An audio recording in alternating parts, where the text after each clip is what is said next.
Voltaic cells. These are also sometimes called galvanic cells. I've included a video that's much longer, that's not from me, but is really, really good on Canvas that you can watch if you need extra help on this. So voltaic cells, galvanic cells are the same thing. They're both batteries. I've included this comic here that I think is just hysterical. Miss Rossiter sent it to me forever ago, and it's make a home power station. All you need are potatoes and loneliness. Potato and lemon batteries are the same thing that we're going to talk about here, and I'll explain more about that here in a bit. But basically what's going on here is that voltaic cells are electrochemical, meaning that chemicals are powering the electricity that are converting chemical energy into electrical energy.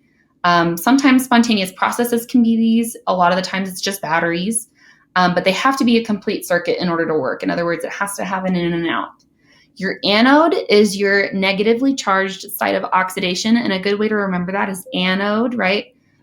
As with anions and cations, same thing, is negatively charged cathode, like a cat has paws, right?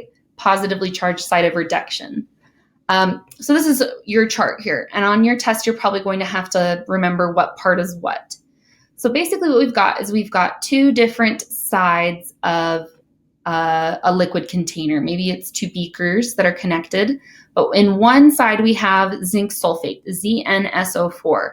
Now when this is dissolved in water, it dissociates just like an acid or a base, and so we end up with these zinc particles that have a +2 charge, and it's in the solution just floating around.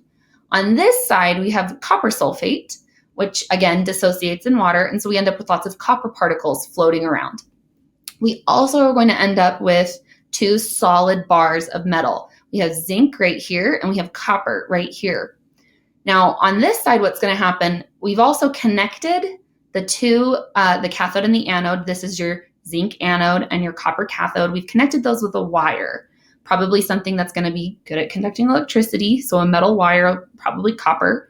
And in the tug of war between electrons, copper is going to win. This has a lot to do with electronegativity, but it's beyond our pay grade right now, so I'm not going to get too far into it. But basically what's going to happen is when these two see each other, when the copper and the zinc see each other, copper is going to say, hey, zinc, give me your electrons. And so zinc will start sending electrons over to the copper. Problem is, as we know, electrons are not nothing. They don't just disappear. And so as this happens, the zinc atoms, they're going to lose their electrons, and this Zn2 plus in solution is going to increase in concentration. It's actually going to wear away this zinc anode right here. It's going to pull apart. It's going to wear it away.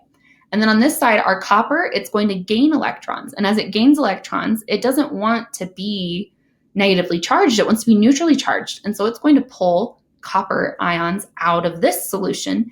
And your copper cathode is actually going to get bigger while that zinc anode shrinks.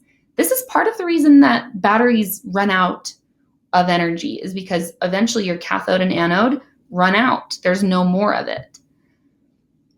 So basically, this is another slide that's just kind of summarizing what's going on here. In the tug of war for electrons, copper is going to pull stronger. The zinc will become Zn2 plus in solution, and the Cu2 plus in the solution will join the copper cathode. And so right here, I'm going to blow this up really fast, but you can see that the zinc anode has actually shrunk and the copper cathode has grown. They both started out as equally sized bars of metal, but as time went on and electricity happened, those electrons flowed, which is electricity. The anode shrank and the cathode grew.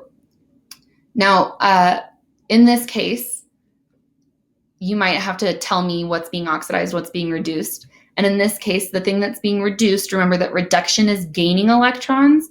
The copper is going to be the one that's being reduced.